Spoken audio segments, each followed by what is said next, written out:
What's up, y'all? Eric here, driver lineup, world's okayest steering wheel holder. I suspect there's going to be some non-truck drivers tune into this video, and probably some non-subscribers, which, by the way, the last few videos, like 30% of you who are coming to the video are not subscribers. Please subscribe if you want perspective of trucking, running a small fleet, all that good stuff. Subscribe, give the video a like. That really does help. Thank you to the community who's been so supportive of these videos. I've only been back on YouTube for like 2 weeks, and I've had 4,000 watch hours in 2 weeks. It's crazy the amount of traffic and all that good stuff's coming into these videos. So thank you very much appreciated. Love all the comments. I've been trying to get into the comments. They're moderated before they show up by other individuals, so sometimes I don't, like, it's just, plus you gotta remember, there's comments that we're responding to from like 2 and 3 years ago. In fact, I'm sitting right where I filmed, right there where I filmed my very first YouTube video, right there. I think it was 3 or 4 years ago. Almost 600 videos ago. Anyway, my name is Eric. I have 3 trucks, all running refrigerated freight. Most subscribers know that. If you're here for the inflation topic, you might not know that. It's all refrigerated freight, so we get a very fascinating perspective on the food supply chain. It's actually very interesting, at least to me. And I did a video some time ago about, with Jenna and I were talking about how we had these consecutive loads, that it was like 4 or 5 consecutive loads that were all related to and connected to a Chobani flip, I think is what they're called. A little yogurt. It's got one part of it's, like coconut and almonds and stuff, and the other part's the yogurt. We had hauled like fruit puree to the Chobani plant, then we hauled some yogurt over to another plant that had something, something else was done. Then we went and picked up containers for yogurt. So like we spent this whole week and a half going cross country doing just freight related to that one product. It was really interesting to see all the things involved in that one product. So we get a lot of perspective out here. But in this video about inflation, so I saw this debate going back and forth this morning, where some individuals were posting online pictures of things at Walmart. They posted a box, one of those big pallet boxes of watermelons, showing that watermelons now are $8 or like $7.88. Walmart's pricing model. $8 for, and they're not even like big watermelon. They're the round watermelons. And this whole debate was just lit up, and it was making my eye twitch, where like 75% of the people involved in this debate were talking about Walmart's greed and how dare they, these same things were $3 2 years ago, and they're just pocketing all this money and using inflation as an excuse. Oh my God. Okay, look, I'm not here to defend Walmart. There's plenty I'm not trying to defend Walmart. I'm not here to shield them from any criticism, okay? But there's so much more to it than that, you guys. This is a monstrosity of a problem out here. And I hope this video will at least bring some different perspective into it, so you can see how much of a beast this inflation problem is. It is not, in fact, I would dare say that Walmart and all these other sellers out there are probably having smaller margins on things like food and produce than they did a couple years ago. Probably. So while the internet's all aflame saying these, they're record profits, okay, in some cases they are, but it's not because of food. You have to understand that food in a place like Walmart is their least profitable line by far. Like their margins are slim to none. they're hoping that you go in and buy some groceries and then go buy a $300 vacuum. That's what the hope is. That's where the margins are. Food is not extreme. You know, the margins are very small. And again, it's possible that the margins are smaller now than they were a couple years ago. The cost to get that watermelon from the vine to the pallet box, I almost said shelf. Watermelons are not on, unless they're cut. If you're buying cut watermelons, then you're really getting gouged. But here's what you have to take into account. And we're just going to look at my truck, this one truck, okay? Let's look at fuel to start with. So now I pull freight for Prime Inc. We have probably some of the best fuel discounts in the industry. Not saying the best, so hold your tongue, the trolls out there that want to froth at the mouth and come after me. Not saying the best, maybe, I don't know, but certainly right up there, okay? And in Marshall, Illinois, at the Road Ranger, which I call the Marshall, Illinois Prime Terminal because there's so many Prime trucks there. It was about 2 years ago. Y'all who've been driving Prime trucks, tell me, confirm this down in the comments. Tell me if you remember this. We paid with our discount 89 cents a gallon. I think that was the lowest. It might have been 87. I definitely remember 89. I remember because we were paying it in the 90s for a while, like 92 cents, 95 cents, 97 cents. You know, it'd fluctuate. But I remember it fell under 90 cents one time, and I was like, wow. It was so cheap. Right at the end of the Trump administration, I believe is when it was there. So it may have been a little over 2 years ago. I'm not really firm on my dates there. And before anyone gets triggered, I don't blame, now I personally believe who's at fault for this, but I don't do that on YouTube because there's just, people get way too triggered. I let you all do that. I'm not telling you who I think is at fault. I'm telling you what I think the problem is, okay? So fuel at that same Road Ranger in Marshall today with our discount, I believe is about $3.25 a gallon of diesel. So in 2 or so years, the price that we're paying for the fuel has more than tripled. Okay, that's just fuel. Now, the customer pays a fuel surcharge. So if it cost Walmart, say, $300 in fuel a couple years ago to move 45,000 pounds of watermelon, I don't know, however many miles across country, then now it's going to cost $1,000. And that's just for that one trailer.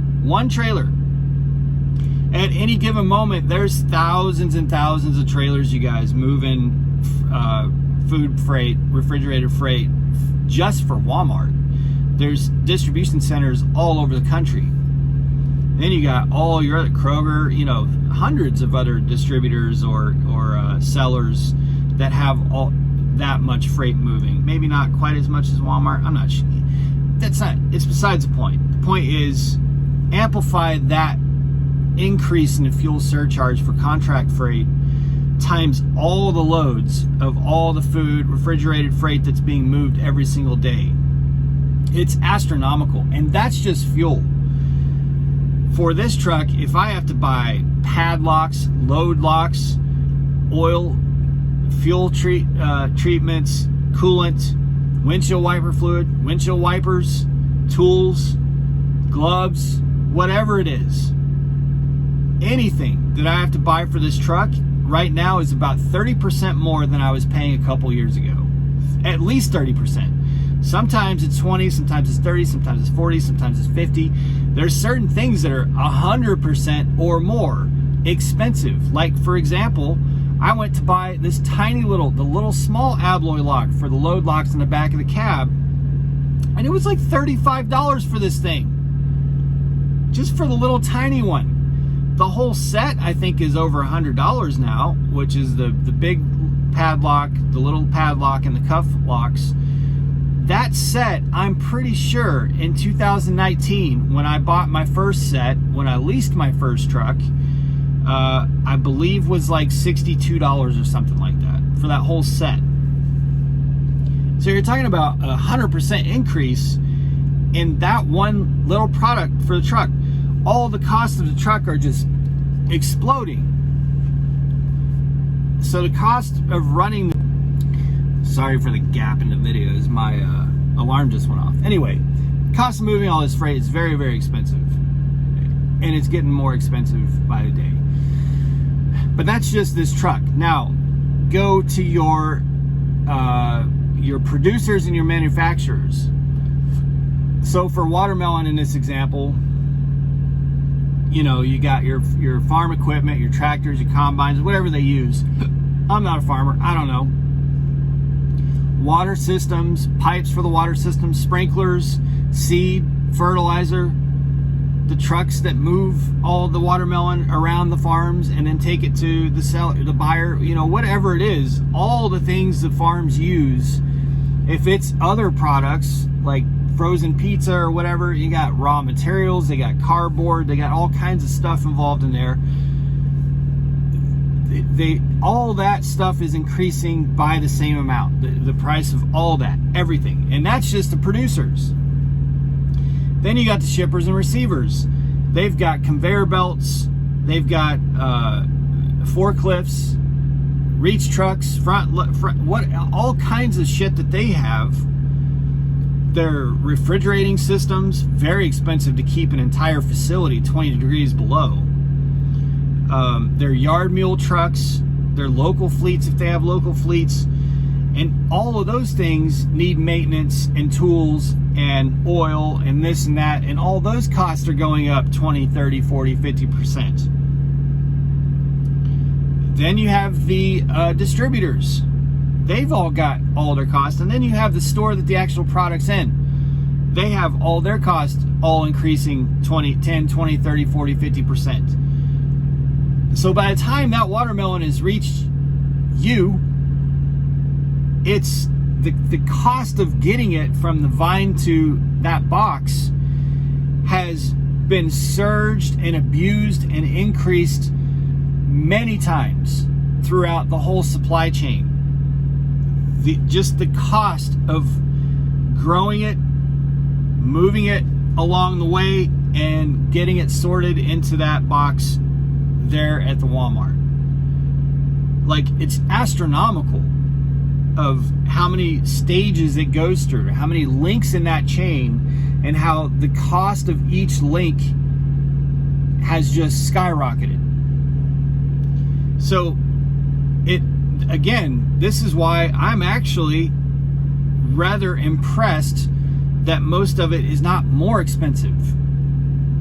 I find it to be pretty remarkable. And I think because, you know, the whole supply and demand thing, a lot of these sellers like Walmart are probably in a struggle of epic proportions, trying to find a price point that they're not losing their ass on, but that customers can actually afford, or that it's at least attainable to the consumer market. It's got to be a nightmare, because it's just, the supply chain is just so damn expensive, and all of us in the supply chain are making less, not more, because our costs have gone up, but what we're paid is not going up. Just like you're feeling at home, you're feeling it, and your 9 to 5 or your whatever job, whatever work you do, you know for a fact that the money you're getting is not increasing with the pace of the cost of living. It's the same for us out here. I see, you know, some Prime is doing pretty well compared to much of the industry, and that our gross revenue per truck for a solo truck is hovering in that $4,500 to $5,000 range on average across the whole fleet. That's gross. That doesn't mean someone's making $4,500 a week. It means that's what the truck's generating gross revenue. That's pretty good. but compared to the rest of the industry. But before you go saying, oh my God, that's amazing, understand that it was the same several years ago, 2 years ago, when all these costs were 20, 30, 40, 50% less. The revenue was the same. So our costs have gone up, the revenues kind of maintained the same. So if we're spending 2 or 3 times in fuel, and it doesn't really work that way with Prime, that's a long story, but if we're spending 30% more for tools or gloves or what have you, food out on the road, we're not, the profit margins of running a truck have not increased anywhere remotely close to that. It's the same for every process along the supply chain. Farmers are not making 30, 40% more. Producers and manufacturers are not making 30 and 40% more, but all their costs are 30, 40% more. So all they can do is try and pass that cost along to the next stage of the supply chain until it eventually hits you, the shopper, the consumer, standing there at the watermelons going, what the F? How is it $8 for a simple round watermelon? It's not just Walmart that is pushing some cost to the consumer. It's the entire supply chain, and it just piles up as all these costs get pushed ahead to the next link until eventually you're the last link. You're the one who's paying all the cost increases. So my point is, it's not that simple. You can't just walk into a grocery store and be pissed off at the general manager and be like, hey, why are you ripping me off? It's so inflation. You're winning here. Why are you taking so much? You're being greedy. That is not the case, man. Supply chain is just going through a shitstorm right now, as are many industries, if not most industries. That's just the one that we feel the most because we go buy groceries. You have to have food to live. And that's the one that I'm so heavily involved in because I work in the supply chain. I'm just right smack in the middle of the transportation industry. So anyway, you know, I thought about getting into this whole debate, and I was like, whatever. But I will come make a video about it and just give you some things to think about, especially if you're not in the trucking industry. You just maybe found this through Google search. Maybe give you some things to think about, because it's not just one person to blame. Well, I mean, there's certainly some politicians you could blame. Again, I won't do it because there's some people who, you know, get their wings bent a little bit, get triggered, get all worked up. I've even made some comments in the past that I thought were completely politically innocent. And boy, did people start just foaming. How dare you like this person? I don't like any of them, man. That's what I will say and what I have said. If you trust one of these two political parties, you're probably a part of the problem. I digress. All right, guys, be safe, make good decisions, and as always, drive to thrive. Talk to you soon.